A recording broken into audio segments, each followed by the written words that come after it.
Потенциал Курчалоевского района и условия для развития местной экономики специалисты изучили ранее. Сегодня они предлагают готовые проекты.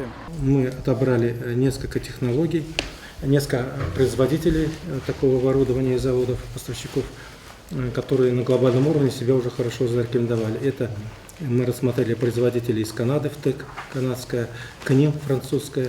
И, безусловно, та компания из Германии, которая тоже является одним из ведущих таких производителей.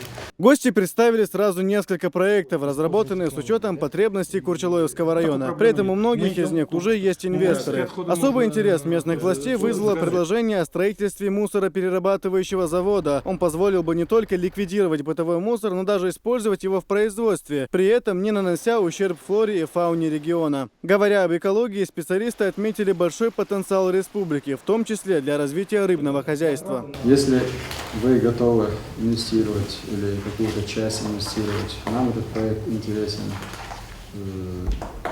Просто, естественно, перед тем, как вообще запускать какой-либо проект, надо сначала сделать анализ по объемам мусора, по стоимости электроэнергии. Не оставили без внимания и культурную сферу. Так было предложено дать старт в Грозном мировому туру в поддержку детей-сирот, в рамках которого выступят мировые звезды. Цель нашего тура является, чтобы каждый ребенок на планете Земля, вне зависимости от его цвета кожи, насколько раскосы у него глаза, на каком языке он говорит, чтобы каждый ребенок обрел свою настоящую семью.